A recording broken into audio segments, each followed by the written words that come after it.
प्रस्तावना।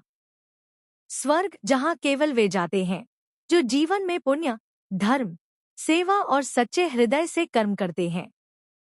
परंतु प्रश्न यह है कि स्वर्ग का असली हकदार कौन है? क्या वह जो दिन रात पूजा करता है, या वह जो चुपचाप सेवा करता है, या फिर कोई और?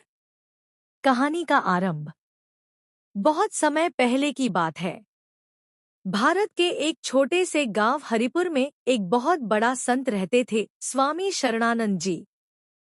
वह गहरे ध्यान, योग और धर्मोपदेश के लिए दूर दूर तक प्रसिद्ध थे। एक दिन उन्होंने अपने सभी शिष्यों को एक प्रश्न दिया। बोलो, स्वर्ग का असली हकदार कौन है? सब शिष्य चुप। फिर पहला बोला, गुरुदेव, जो दिन रात जप करता है वही स्वर्ग का हकदार है। दूसरा बोला, जो गरीबों को भोजन कराए वही। तीसरा बोला, जो मंदिर बनवाए वही। स्वामी जी मुस्कराए, बोले, इसका उत्तर जीवन में मिलेगा। चलो एक यात्रा पर निकलते हैं।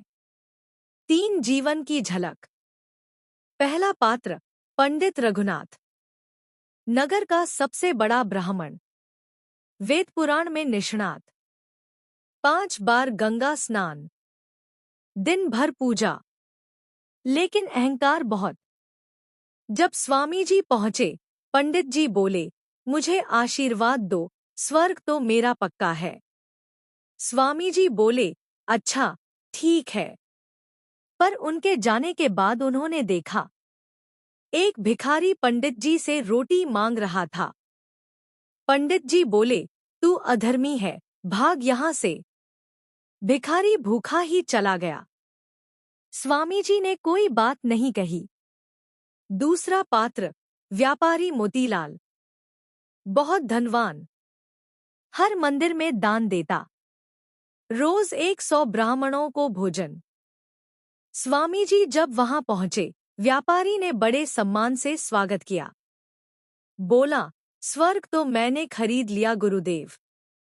लेकिन रात को स्वामी जी ने देखा, वही व्यापारी अपने नौकर को मार रहा था क्योंकि उसने एक बर्तन गिरा दिया था। उसकी आंखों में क्रोध और घृणा थी। स्वामी जी फिर भी शांत रहे।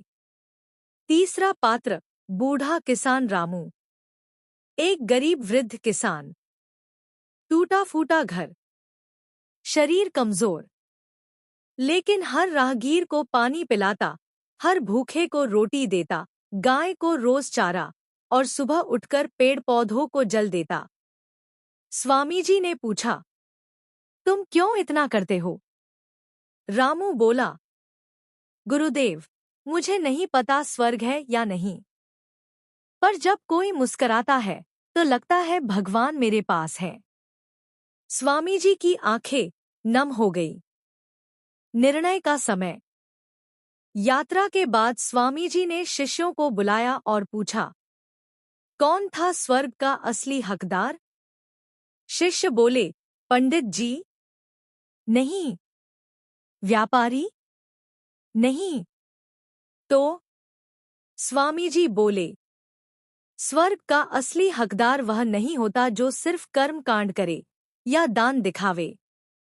स्वर्ग का असली हकदार है वह जो निस्वार्थ सेवा करे, प्रेम से जिए और दूसरों के दुख को अपना समझे।